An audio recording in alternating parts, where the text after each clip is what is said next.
The autumn rain drummed steadily against the windows of the small cafe in central London, as James Mitchell sat quietly in the corner, nursing his third cup of tea. At 62 years old, the former Royal Navy officer had grown accustomed to solitude, though the memories of his military service still flickered through his mind like old film reels. His weathered hands, marked by decades of hard work both at sea and in civilian life, trembled slightly as he lifted the cup to his lips. The tremor wasn't from age or cold, but from the invisible wounds that many veterans carry long after their service ends. James had been struggling since his discharge 5 years earlier. The transition from military precision to civilian uncertainty had been harder than any battle he'd faced during his 20-year career. His small pension barely covered his modest flat in East London, and today's trip to the city centre was a rare treat, funded by the few pounds he'd managed to save from his part-time job at a local warehouse. The cafe represented a brief escape from his cramped living situation and the loneliness that had become his constant companion. As he watched the bustling street through the rain-streaked glass, James noticed the diverse crowd of London going about their daily lives. Office workers hurried past with briefcases held over their heads as makeshift umbrellas.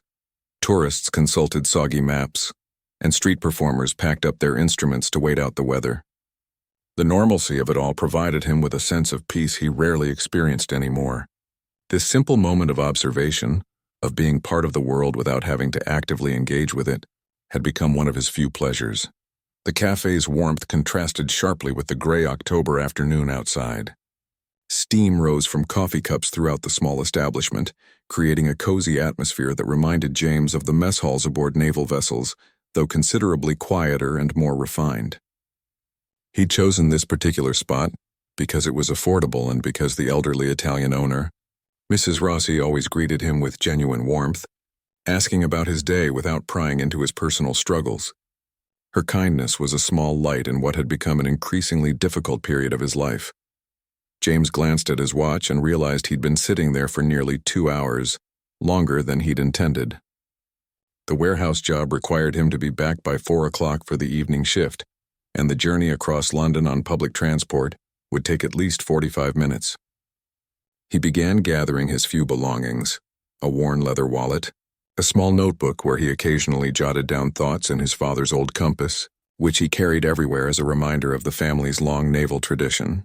The compass had belonged to 3 generations of Mitchell men, each of whom had served their country with distinction. Standing up slowly, James felt the familiar ache in his left leg where shrapnel from a training accident years earlier still occasionally reminded him of its presence. He nodded goodbye to Mrs. Rossi, who was busy preparing for the afternoon rush, and stepped toward the door. The sound of the rain had intensified, and he pulled his thin jacket tighter around his shoulders, knowing it would provide little protection against the London weather. His umbrella had broken the previous week, and replacing it wasn't currently within his budget. As he pushed open the cafe door, a blast of cold, damp air hit his face, immediately contrasting with the warmth he was leaving behind. The street was busier now, with people emerging from shops and offices as the workday progressed. James joined the flow of pedestrians, keeping his head down against the rain and focusing on the familiar route to the underground station. The rhythmic sound of his footsteps on the wet pavement created a meditative cadence that helped calm his nerves about the journey ahead. The underground station entrance appeared through the rain like a beacon, promising shelter and transportation back to his neighborhood. James quickened his pace slightly, eager to get out of the weather and begin his journey home. He had no way of knowing that this ordinary afternoon, which had started as a simple attempt to find a moment of peace in his challenging life, was about to take a dramatic turn that would change everything. The next few minutes would test not only his own courage and character, but would also demonstrate the profound impact that one person's actions can have on an entire community. Little did James know that his military training, his sense of duty, and his fundamental decency were about to be called upon in ways he never could have anticipated, and that his response to an unexpected crisis would soon make him the center of a story that would inspire people across the country and remind everyone of the true meaning of heroism in everyday life. The underground platform buzzed with the typical afternoon energy of commuters eager to reach their destinations. James found a spot near a pillar, away from the main flow of foot traffic, and waited for the District Line train that would take him back to his part of the city. The electronic board indicated a 3-minute delay, which meant he'd still have enough time to make it to work, though with little margin for error. He watched the mix of people around him: business professionals checking their phones, students with heavy backpacks, elderly shoppers clutching their purchases, and tourists studying their maps with confused expressions. The rumble of an approaching train echoed through the tunnel, and James instinctively moved closer to the platform edge along with dozens of other waiting passengers. The familiar whoosh of air that preceded every underground train began to stir the litter, and leaves scattered across the platform. As the bright headlight of the train appeared in the darkness of the tunnel, James noticed something that immediately caught his attention and triggered his military-trained awareness of potential danger. About 20 feet away from him, near the center of the platform, stood a young woman who appeared to be in distress. She was probably in her mid-20s, wearing the uniform of a local retail chain, suggesting she was heading home from work just as he was. What alarmed James was not her appearance, but the behavior of the man standing uncomfortably close behind her. The individual was tall, probably in his 30s, wearing a dark hoodie pulled up over his head despite being indoors. His posture and movements suggested aggressive intent, and James could see that the woman was clearly uncomfortable with the man's proximity. James's military experience had taught him to assess situations quickly and trust his instincts about potential threats. The way the hooded man was positioning himself, combined with the woman's obvious discomfort and attempts to move away, set off every alarm bell in the veteran's mind. The man appeared to be deliberately intimidating her, moving closer each time she tried to create distance between them. Other passengers seemed oblivious to the situation, absorbed in their phones or their own thoughts, creating a bubble of isolation around what was clearly becoming a threatening encounter. As the train pulled into the station with its characteristic screech of brakes against rails, James watched the situation unfold with growing concern. The woman had backed up as far as she could without stepping into the path of other passengers, but the hooded man continued to advance, now speaking to her in what appeared to be threatening whispers. James couldn't hear the exact words over the noise of the arriving train, but the woman's body language spoke volumes. Her shoulders were hunched, she was clutching her handbag tightly against her chest, and she kept looking around desperately for help that didn't seem to be coming. The train doors opened with their familiar electronic chime, and passengers began boarding and alighting in the usual controlled chaos of London public transport. James noticed that the woman was hesitating to board, clearly afraid that getting into an enclosed space with her tormentor would make her situation even more dangerous. The hooded man, however, seemed to be herding her toward one of the train cars, using his physical presence to limit her options and force her compliance with whatever his intentions might be. Every instinct James had developed during his 20 years of military service told him that this situation was about to escalate into something much more serious. He had seen similar dynamics in conflict zones around the world, where predators used intimidation and the isolation of their victims to achieve their goals. The crowded platform, paradoxically, was providing the perfect cover for the man's threatening behavior, as the press of bodies and the noise of the train made it difficult for other passengers to notice what was happening or for the woman to call for help effectively. James felt his heart rate increase as his body automatically shifted into the alert state that had served him well during his naval career. His mind rapidly processed the tactical situation, the confined space of the platform, the number of innocent bystanders who could be affected by any confrontation, the presence of the moving train, and the clear power imbalance between the intimidating man and his frightened victim. He knew that in situations like this, hesitation could mean the difference between preventing a crime and witnessing one. The woman made one final attempt to move away from her pursuer, but he quickly closed the distance, now clearly blocking her escape routes and forcing her toward the train doors. James could see tears beginning to form in her eyes as she realized that none of the dozens of people around her seemed to be aware of her plight. The isolation that victims of intimidation often experience was playing out in real time, surrounded by people but receiving no help. As the final boarding announcements echoed across the platform and the last passengers hurried to board the train, James knew that he was witnessing the critical moment when intervention was needed most. His military training, his sense of duty to protect those who couldn't protect themselves, and his fundamental belief in doing what was right all converged in this moment. The next few seconds would determine not only the immediate fate of the young woman, but would also test James's own courage and resolve in ways he hadn't experienced since leaving the service. Without hesitation, James moved quickly but carefully through the crowd of passengers, his military training guiding every step as he approached the unfolding situation. His years of experience had taught him that direct confrontation wasn't always the best approach, especially in crowded public spaces where innocent people could be hurt. Instead, he decided to use his presence and authority to de-escalate the situation before it could become violent. The woman's eyes met his for a brief moment, and he saw a flicker of hope cross her face as she realized someone had finally noticed her distress. "Excuse me," James said in a calm but firm voice as he positioned himself between the hooded man and the young woman. His tone carried the authority of someone accustomed to command, though he kept his words polite and non-threatening. "I believe this lady is trying to board the train. Perhaps we should give her some space." The hooded man turned toward James with a look of surprise and irritation, clearly not expecting anyone to interfere with what he had planned. His response was immediate and hostile, revealing the true nature of his intentions.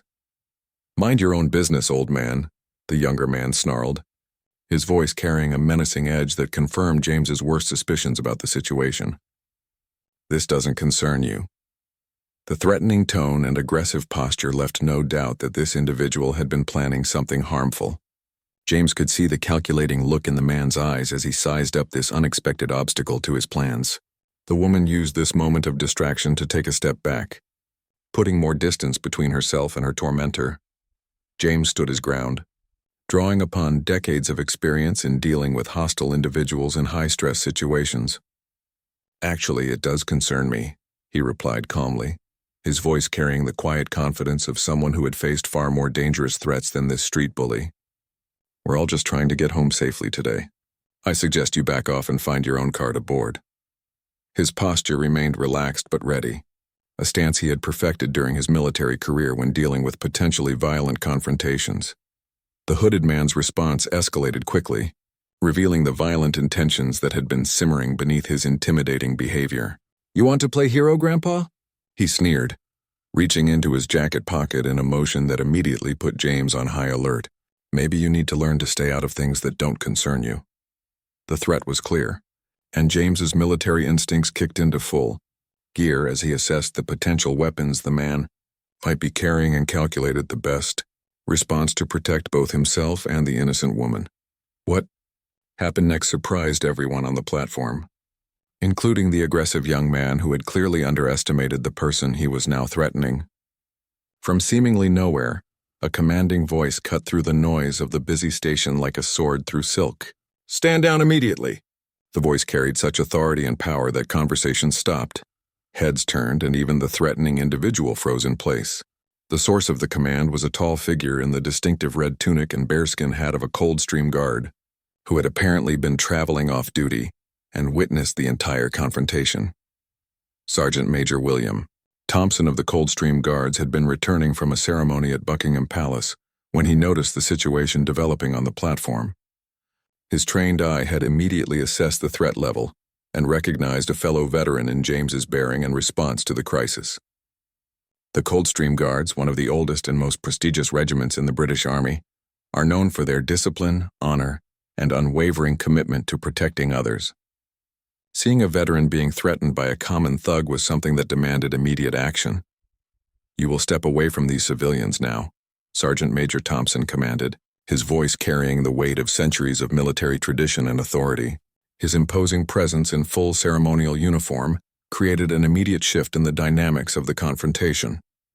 The threatening individual, who had seemed so confident when facing an elderly veteran and a frightened young woman, suddenly found himself confronted by 6 feet 2 inches of trained military power in one of Britain's most respected uniforms. The effect on the surrounding crowd was immediate and dramatic. Passengers who had been obliviously going about their business suddenly stopped and took notice of the unfolding drama. The sight of a Coldstream Guard in full ceremonial dress intervening in what was clearly a serious situation caused a ripple of attention to spread across the platform. People began pulling out their phones, some to record what they sensed was about to become a significant moment, others to call for additional help if needed. The hooded man's bravado began to crumble as he realized that his simple plan to intimidate a lone woman had now evolved into a confrontation with not one but two individuals who clearly had military training and experience. The presence of the Coldstream Guard, representing not just personal authority but the power and prestige of one of Britain's most elite military units, had completely changed the equation. His eyes darted between James and Sergeant Major Thompson, trying to calculate whether he could still salvage his threatening position or whether it was time to retreat.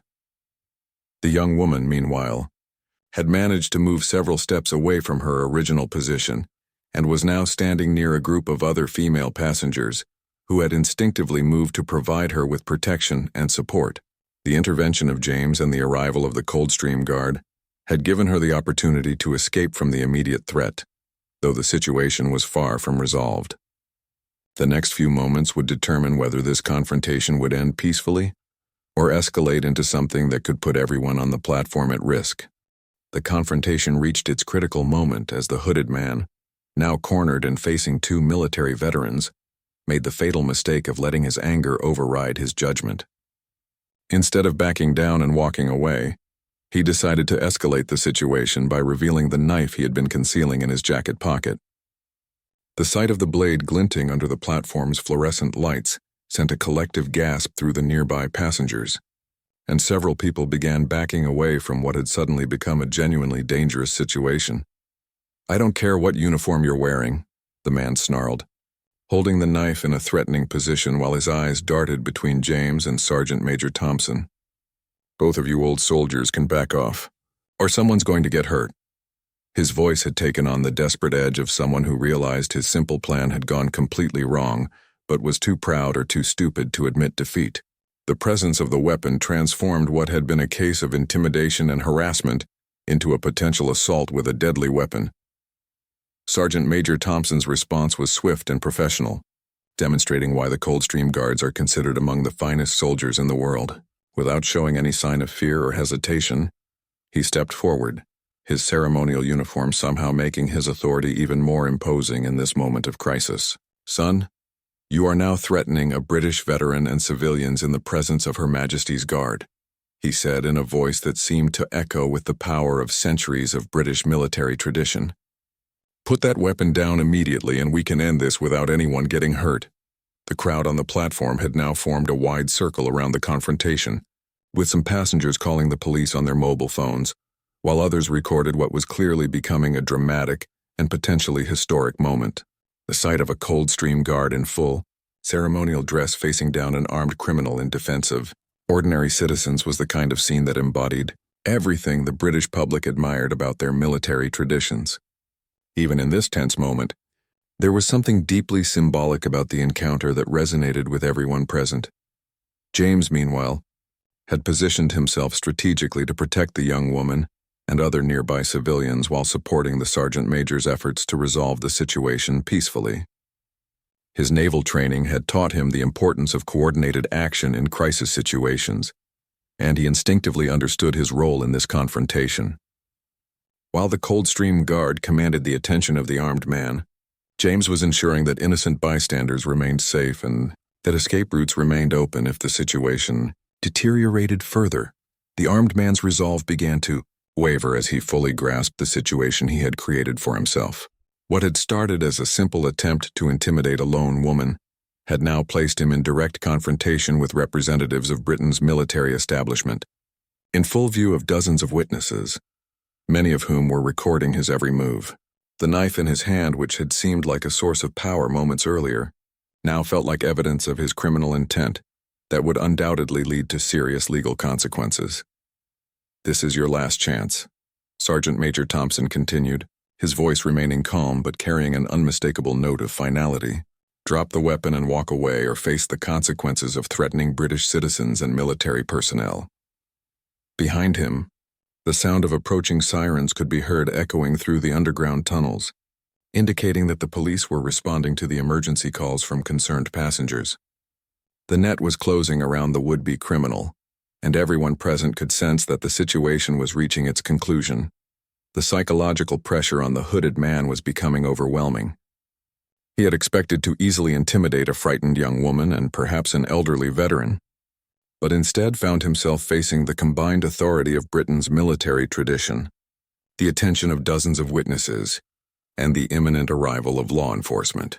His hand began to shake as he held the knife, and beads of sweat appeared on his forehead despite the cool October weather. The reality of his situation was finally penetrating his anger and bravado. In a moment that would be replayed countless times on social media and news broadcasts across the country, the Coldstream guard took one more step forward, his ceremonial uniform gleaming under the platform lights, his bearing reflecting centuries of military pride and tradition. "I am Sergeant Major Thompson of Her Majesty's Coldstream Guards," he announced in a voice that carried to every corner of the platform. "I have served my queen and country for 15 years, and I will not stand by while common criminals threaten innocent people. Drop your weapon now or I will take it from you." The power of that moment, with its combination of personal courage, military tradition, and unwavering commitment to protecting others, created an electric tension that everyone on the platform could feel. The hooded man found himself facing not just two individuals, but the entire weight of British military heritage and the protective instincts that had defended the realm for centuries. His criminal intentions, which had seemed so simple and straightforward just minutes earlier, now seemed pathetic and cowardly in comparison to the dignity and honor being displayed before him. The next few seconds would determine whether this confrontation would end with the peaceful surrender of a would-be criminal or escalate into the kind of violence that could put innocent lives at risk. The entire platform held its breath as they waited to see how this dramatic encounter between good and evil, between honor and criminality, between protection and predation, would ultimately be resolved. The psychological pressure finally proved too much for the armed man to handle. Faced with the unwavering authority of Sergeant Major Thompson, the steady presence of James, and the growing crowd of witnesses documenting his every move, his resolve completely crumbled. The knife clattered to the platform floor as his shaking hand could no longer maintain its grip on the weapon. The sound of metal hitting concrete echoed through the suddenly silent underground station, marking the moment when criminal intent met military discipline and found itself completely outmatched. "Please don't hurt me," the man stammered, his earlier bravado replaced by the whimpering plea of someone who finally understood the gravity of his situation. The transformation was complete and immediate. The menacing figure who had been terrorizing a young woman and threatening veterans just moments earlier was now cowering before the combined authority of Britain's military tradition. His hoodie had fallen back, revealing a pale, sweaty face marked by the kind of desperation that comes from realizing that all your choices have led to this moment of reckoning. Sergeant Major Thompson moved with practiced efficiency, kicking the knife well away from the now surrendering criminal, while maintaining his commanding presence. "Get down on your knees and put your hands behind your head," he ordered, his voice carrying the kind of authority that admits no argument or delay. The man complied immediately, dropping to the platform floor in a position of complete submission. The sight of this transformation from aggressor to defeated criminal provided a powerful visual lesson in the consequences of choosing to threaten innocent people in the presence of those trained to protect them. James stepped forward to help secure the situation, drawing upon his military experience to ensure that the surrender was complete and that there were no additional weapons or threats to be concerned about. His calm professional demeanor complemented the sergeant major's more commanding presence, creating a perfect example of how veterans from different services could work together seamlessly when duty called. The young woman who had been the original target of the harassment was now safe, surrounded by other passengers who were offering comfort and support. The sound of heavy footsteps on the platform stairs announced the arrival of British Transport Police, who had responded quickly to the emergency calls from concerned passengers. As the uniformed officers appeared on the platform, they were greeted by the remarkable sight of a Coldstream guard in full ceremonial dress, standing over a subdued criminal, with a knife lying several feet away, and dozens of witnesses ready to provide testimony about what they had observed. It was a scene that perfectly encapsulated the best of British values: military honor, civilian courage, and community solidarity in the face of criminal behavior. "Officers, this individual threatened civilians with a deadly weapon," Sergeant Major Thompson reported crisply as the police approached. His bearing remained perfectly military, even as he transitioned from active confrontation to cooperating with law enforcement. The weapon has been secured, the suspect has surrendered, and there are multiple witnesses to the entire incident. The professionalism of his report and the clarity of the situation made the police officer's job significantly easier as they moved to arrest the now compliant criminal. As handcuffs were applied and the perpetrator was read his rights, the crowd on the platform began to process what they had just witnessed. Many continued recording with their phones, understanding instinctively that they had observed something significant that would likely be shared far beyond this underground station. The combination of military tradition, individual courage, and community protection had created a moment that embodied the best aspects of British society and values. The young woman who had been the original victim approached James and Sergeant Major Thompson with tears streaming down her face, but now they were tears of relief and gratitude rather than fear and desperation. "Thank you," she whispered, her voice barely audible above the noise of the platform. "I thought no one was going to help me. I thought I was completely alone." Her words captured the transformation that had taken place, from isolation and vulnerability to protection and community support. James placed a gentle, fatherly hand on her shoulder, his own eyes moist with emotion at her gratitude. "You were never alone," he said quietly. "There are good people everywhere, and we look out for each other. That's what makes us who we are." His simple words carried the weight of a lifetime of service and sacrifice, representing not just his own values but those of countless veterans who continue to serve their communities, long after their military careers have ended. The arrest was completed efficiently, with the criminal being led away in handcuffs, while multiple witnesses provided their contact information to the investigating officers.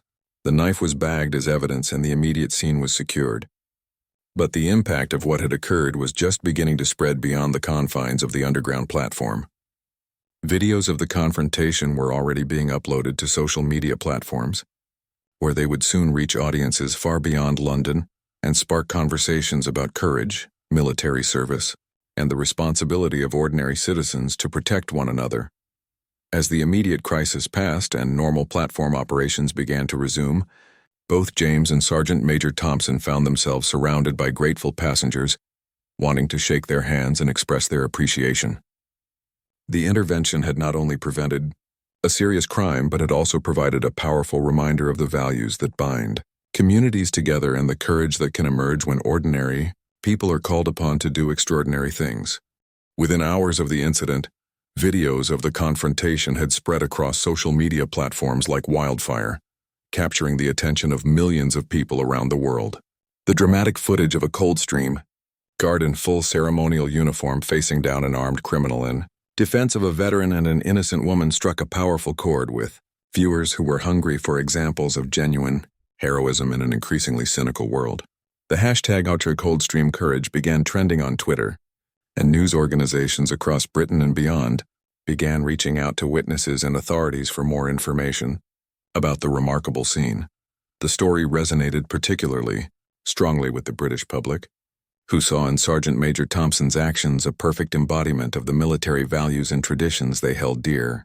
The image of the guard's red tunic and bearskin hat standing tall in the face of criminal aggression became an instant symbol of unwavering courage and duty.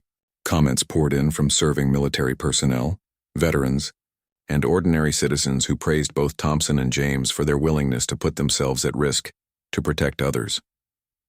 Major news outlets picked up the story within the first 24 hours, with BBC News, Sky News, and ITN, all featuring segments about the underground platform incident. The coverage focused not only on the dramatic confrontation itself, but also on the broader themes of military service, veteran welfare, and the importance of ordinary citizens standing up to protect one another. Interviews with witnesses provided additional details about the heroic actions of both men, painting a picture of courage and selflessness that captured the public imagination. James found himself thrust into an unfamiliar spotlight as journalists sought him out for interviews about his role in the incident. Initially reluctant to speak to the media, he was eventually persuaded by the positive nature of the coverage and the opportunity to highlight issues affecting veterans.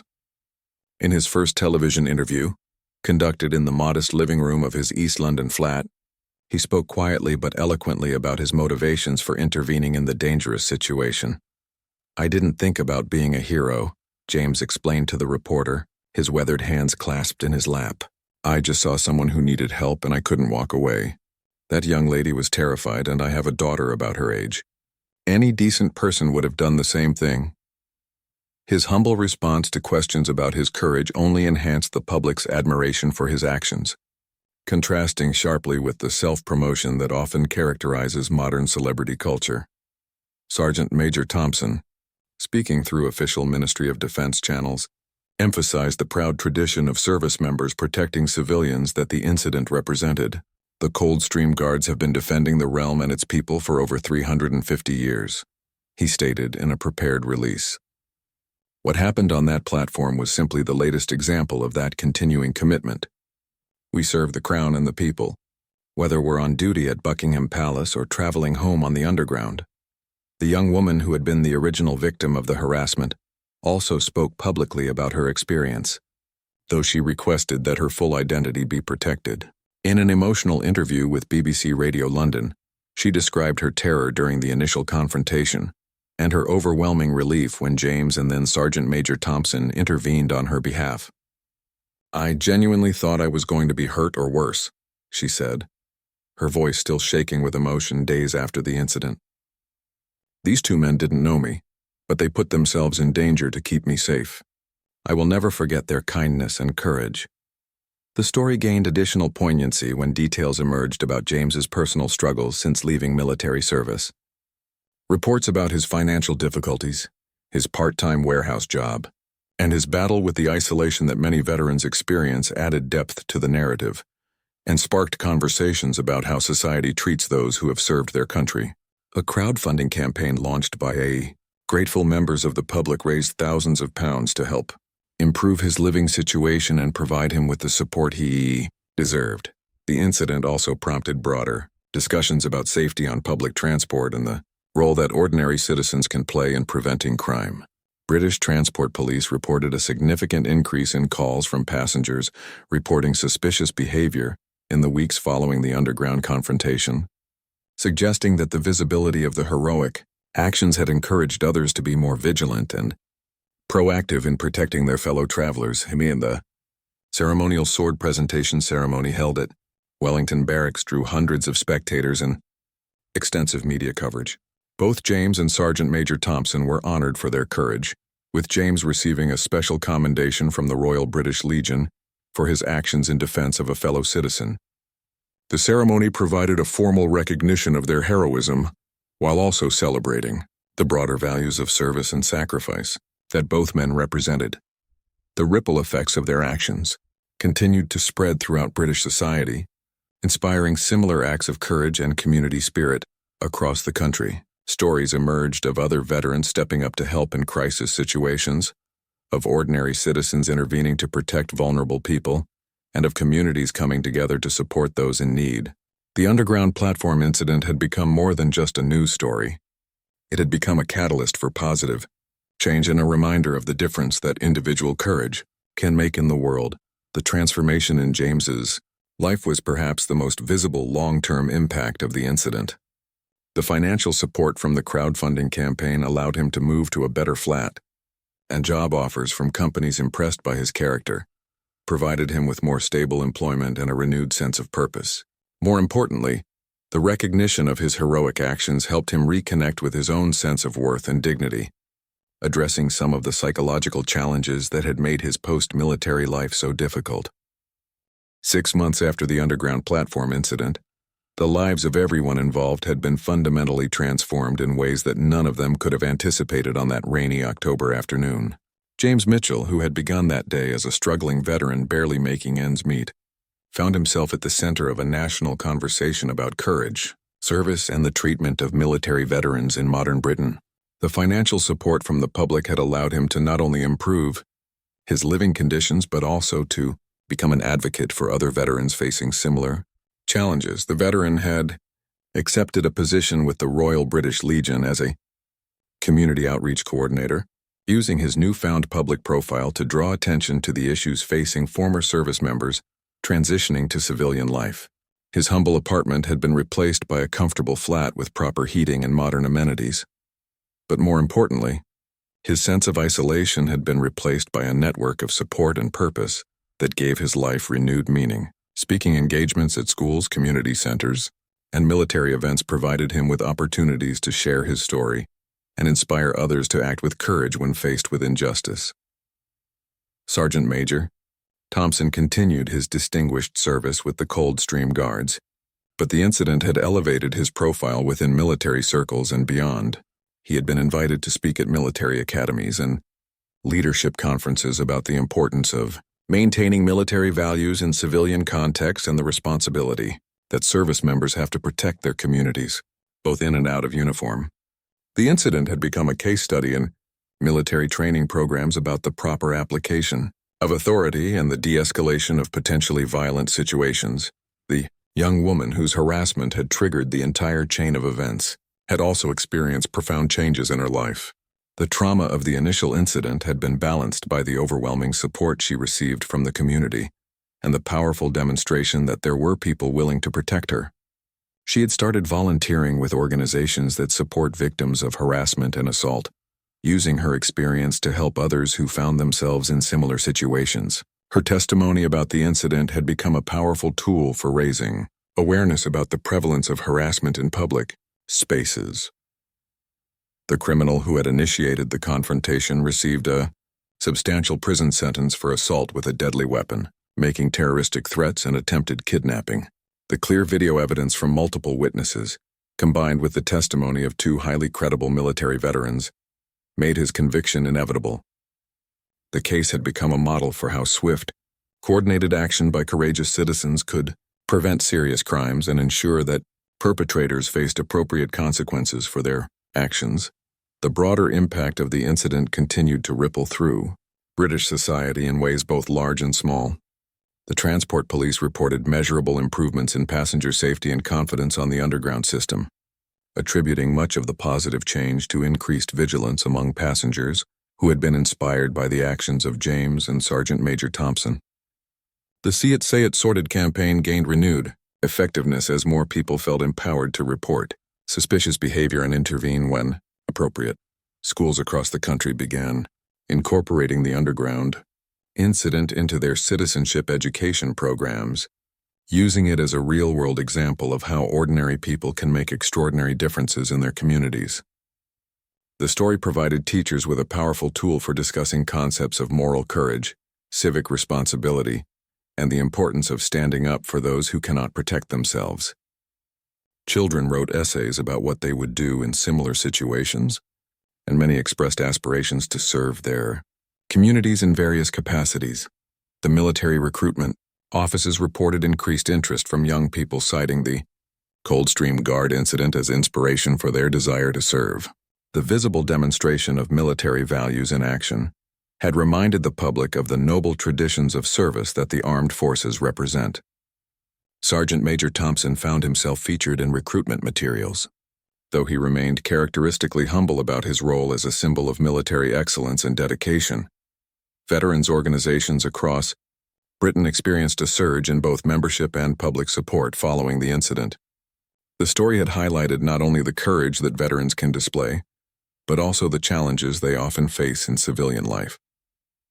Donations to veteran support charities increased dramatically, and new programs were established to help former service members transition more successfully to post-military careers and overcome the isolation that James had experienced. The annual Remembrance Day ceremonies that November carried additional significance as the country reflected on the continuing service of veterans in their communities. Both James and Sergeant Major Thompson were invited to participate in the ceremony at the cenotaph, representing not only their own military service but also the ongoing commitment of all veterans to protect and serve their fellow citizens. The presence of these local heroes added a contemporary dimension to the traditional commemoration of military sacrifice. A year later, the anniversary of the underground incident was marked by a special ceremony attended by hundreds of people, including many who had been inspired to perform their own acts of courage and service in the months that followed. The platform where the confrontation had occurred was temporarily renamed Courage Corner by London Transport, as a tribute to the values demonstrated that October afternoon. The ceremony featured testimonials from people across the country who credited the story with inspiring them to become more engaged in their communities and more willing to help those in need. James Mitchell stood before the gathered crowd, still somewhat uncomfortable with the attention, but deeply moved by the impact that one moment of decision had created. "None of us knows when we might be called upon to choose between what is easy and what is right," he said in his brief remarks. "That day on the platform, I was just trying to do the decent thing. If our story has inspired even one person to show kindness to a stranger, or courage in the face of injustice, then everything we experienced has been worthwhile." The legacy of that rainy October afternoon continued to inspire acts of courage and kindness throughout Britain and beyond. The simple decision of a struggling veteran to help a frightened young woman had grown into a movement of community engagement and mutual protection that touched countless lives. In a world often dominated by negative news and cynical perspectives, the story of what happened when a thug tried to hurt a veteran and what the Coldstream Guard did next served as a powerful reminder that heroism still exists, that ordinary people can do extraordinary things, and that the values of service, courage, and compassion remain as relevant today as they have ever been. The incident proved that in moments of crisis, the true character of individuals and communities is revealed, and that the willingness of good people to stand up for what is right remains one of humanity's greatest strengths. The underground platform had returned to its normal function as a transit point for thousands of daily commuters, but it would forever be remembered as the place where military tradition, individual courage, and community solidarity came together to demonstrate that evil cannot triumph when good people refuse to remain silent.